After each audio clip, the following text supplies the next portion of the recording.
KBR news కి స్వాగతం. బంగ్లాదేశ్ను విడగొట్టి అమెరికా ప్రెసిడెంట్ను భారత రాజకీయాలలో మీరు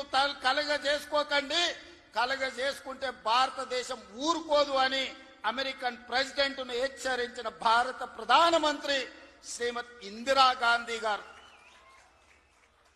ఈనాటికి ప్రపంచ దేశాలలో ఈ దేశం యొక్క గొప్పతనం, గౌరవం, నాయకత్వ లక్షణాలను చాటి చెప్పిన ఉక్కు మహిళ శ్రీమతి ఇందిరాగాంధీ గారు.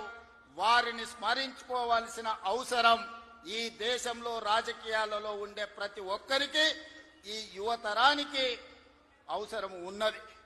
ఇక మూడో తరం, ఆ తరం గురించి నేను చెప్పాల్సిన అవసరం లేదు. మూడు పదాలు ఎన్టీఆర్.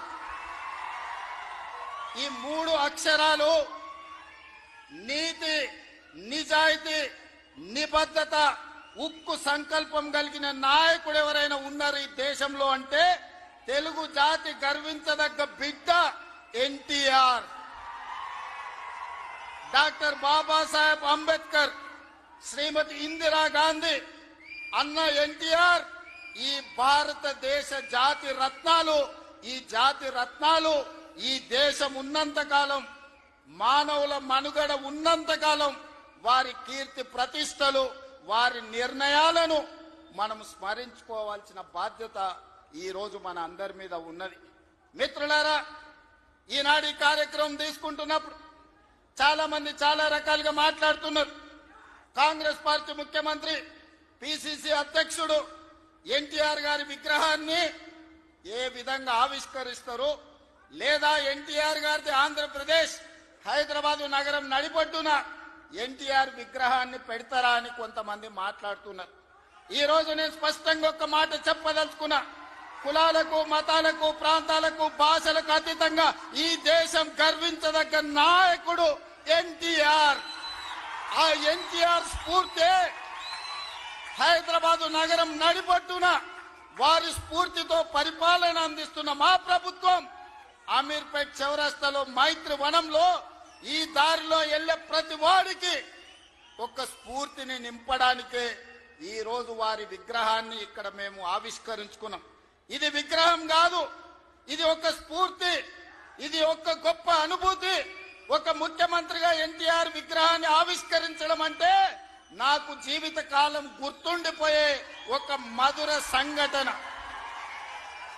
ఎవరు ఏమనుకున్నా, ఎవరు ఎలాంటి విమర్శలు చేసినా నేను జడవదలుచుకోలేదు. నేను చెప్పదలుచుకున్నా, ఆనాడు శ్రీమతి ఇందిరాగాంధీ గారు ఈ తెలంగాణ ప్రాంతం నుంచి ఒక పివి నరసింహారావు గారిని, ఒక మర్రి చెన్నారెడ్డి గారిని, ఒక పి శివశంకర్ గారిని, ఒక వెంకటస్వామి లాంటి నాయకులను అందిస్తే ఈ తెలంగాణ ప్రాంతానికి అన్న ఎన్టీ రామారావు గారు ఓ మండవ, ఓ తుమ్మల నాయకత్వాన్ని తెలంగాణకు అందించిండు.